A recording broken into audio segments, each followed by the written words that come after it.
Assalamu alaikum everyone. Welcome to Amazed by the Quran, a series in which I share with you what I find amazing about the Quran.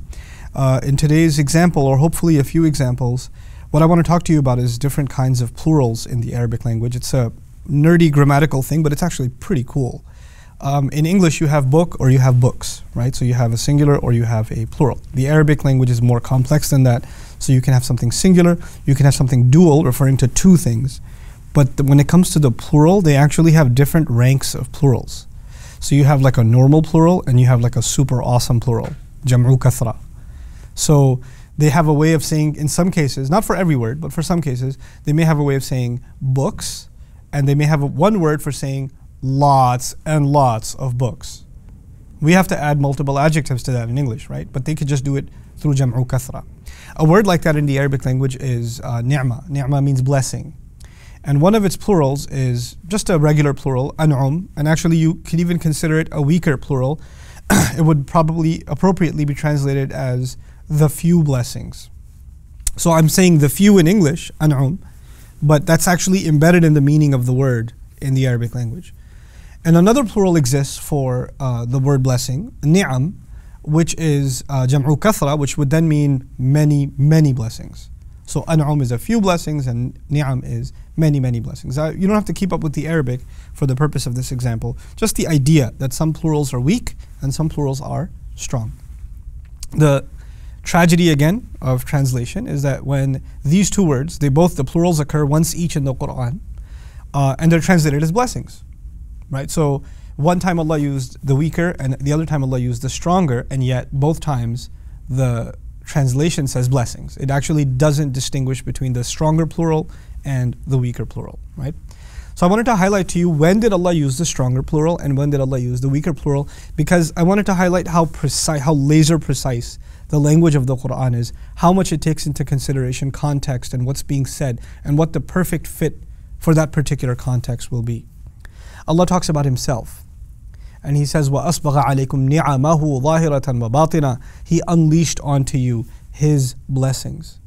Now in this context, because it is Allah who is unleashing blessings, and then He adds ظَاهِرَةً وَبَاطِنًا, which means the ones you can see and the ones you cannot see. He's basically talking about countless blessings. So you guessed it, He used the powerful plural, نِعَمَهُ. But when He talked about Ibrahim alayhi salam, He said, شَاكِرًا لِأَنْعُمِهِ. Ibrahim alayhi salam used to be grateful for Allah's blessings. But ironically, he used an'umihi, the weaker plural, which would actually be translated the few blessings. How could Ibrahim alayhi salam be grateful for a few blessings? He's one of the most grateful human beings that ever lived. As a matter of fact, Islam itself, the religion of gratitude, alhamdulillah, this religion is named after him, Millata Abikum Ibrahim, the religion of your father Ibrahim. So how is it that Allah is using, He was grateful for a few blessings? Understand this in perspective. Compared to the blessings Allah gives him, compare that with the blessings he's actually able to be grateful for throughout his entire life of gratitude. As grateful as he was with respect to us, in contrast with all the other countless blessings, those still amount to a few. If a human being was grateful their entire life, you can't look back actually from the Quran's perspective and say they were grateful for lots of blessings. You can only say they were only grateful for a few blessings. And actually being able to be grateful for a few blessings is a huge accomplishment in the Quran. It's not actually an insult, it's a compliment. Why? Because Allah Himself says, وَإِن تَعُدُّوا نِعْمَةَ اللَّهِ لَا تُحْصُوهَا. Look at the remarkable statement. He says, if you were to fully account for, if you were to try to fully account for one blessing of Allah, you wouldn't be able to fully encompass it.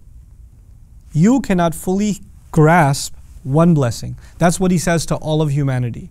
You cannot encompass one blessing. Ibrahim alayhi salam is able to be grateful for a few blessings. This is actually a compliment to Ibrahim alayhi salam. And so the contrast between the more and the few is actually highlighting a very beautiful thing. No human being can ever say in this life, if Ibrahim can't say alayhi salam that he was grateful for so many blessings, no human being will ever be able to say that I'm grateful enough. That's just never going to be the case. Your entire life spent in gratitude will only amount to just a few blessings. And there are so many batinah. That's why the word batinah is important. There are so many blessings that are hidden from you that you'll never even know were blessings. You won't even know. How can you be grateful for something you don't even know? That's been benefiting you all along. Subhanallah. May Allah Azza wa Jal make us a nation of gratitude, make us a nation of that can be on that legacy of Ibrahim alayhi salam of being grateful, and may Allah Azza wa Jal overlook our ingratitude. Barakallahu li wa lakum. Wassalamu alaikum wa rahmatullahi wa barakatuh. Assalamu alaikum wa rahmatullah. If you enjoyed this video, please do share it with friends and family. If you want to see more videos from this series, click on the box at the top.